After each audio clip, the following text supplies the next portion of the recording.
On the 45th anniversary of the Universal Declaration of Human Rights 1948, the UN held a World Conference on Human Rights in Vienna, attended by representatives of 171 states as well as many NGOs. This conference was a follow-up to the 1968 Proclamation of Teheran. Although many human rights conferences have been held, the Vienna Conference is the most clear espousement of the issues we are concerned with.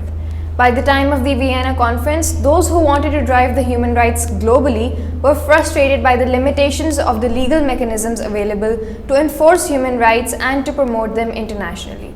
The whole issue of universal human rights needed to be re-argued and refined, even redefined. There were two themes presented. The first theme presented economic, social and cultural rights as downplayed in favor of the luxuries of civil and political rights. Here, the universality of human rights was not contested. Rather, it was the content and priorities of implementation involved in the project. A key issue at Vienna was that the right to development should be recognized as a universal human right. In subsequent years, the arguments about the right to development have mutated in some ways to the debate about eradicating global poverty. The second theme at Vienna was that human rights were not universal, but rather historically, socially, and politically contextual and contingent. So-called universal human rights were just modern Western values in disguise, and non-Western values, culture, and community must be respected. Asian values were invoked as one example of alternative cultural and/or social ordering. Western values of freedom and liberty, often depicted as an ancient Western inheritance, are not particularly ancient. Many have only become dominant over the last few centuries, and they are not exclusively Western in their formation. This stance was labeled cultural relativism, but this term is also often used to encompass the first theme as well. This joint labeling was partly justified in that these dissenting perspectives were supported by the same nations: China, Malaysia, Cuba, and the former USSR.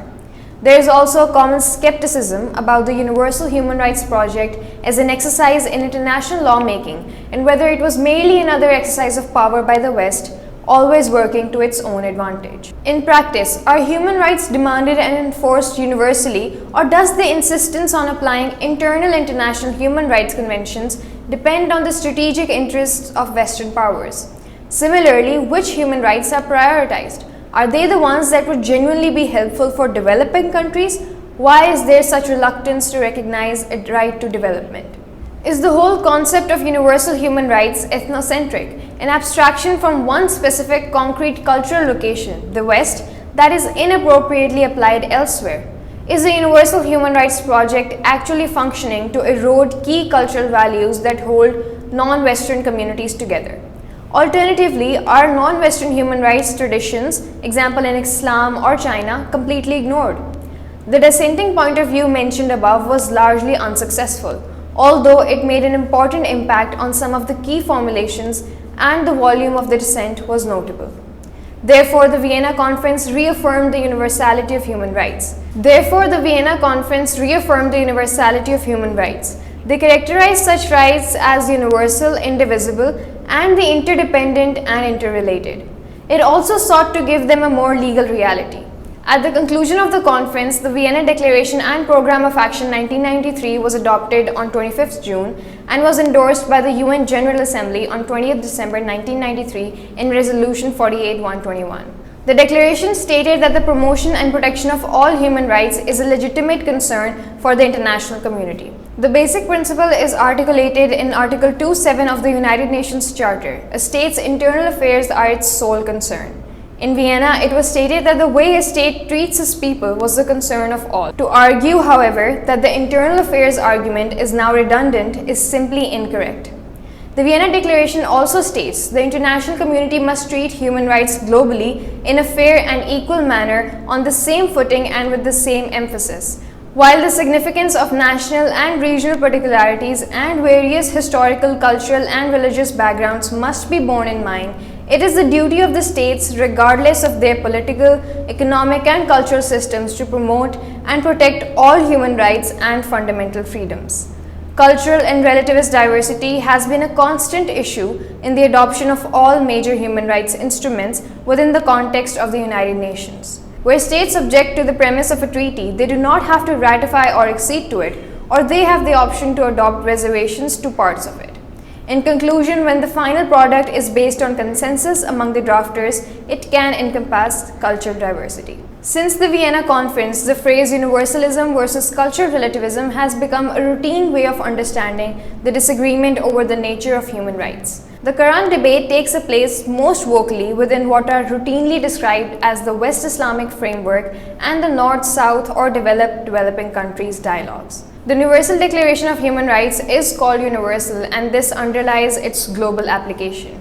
Universality here is simply about the fact that all states can be party to such documents like the 1966 International Covenants or the 1984 Torture Convention. This is distinct from so-called regional human rights treaties, which are adopted under the auspices of geographically limited interstate organizations.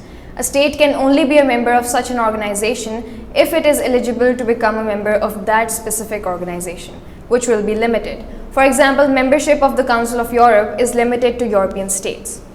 A key thing to note here is that not all human rights treaties are universal in their application, although they do apply to all within those states who are party to them.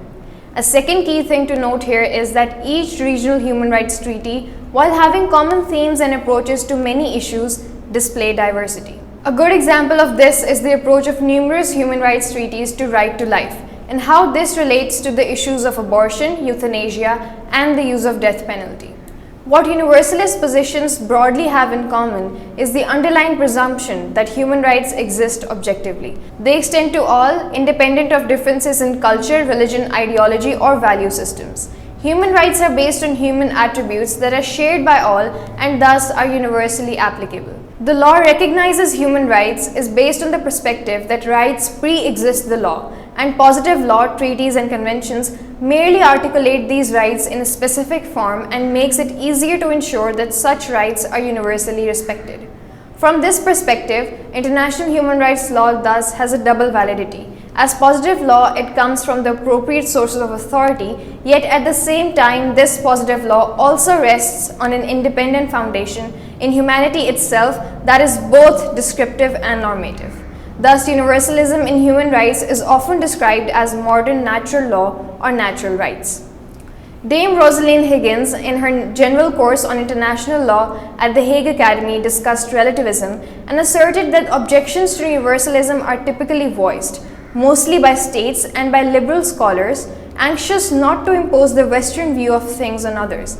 They are rarely advanced by the oppressed, who are only too anxious to benefit from perceived universal standards. A key question that arises is, are human rights necessarily individualist?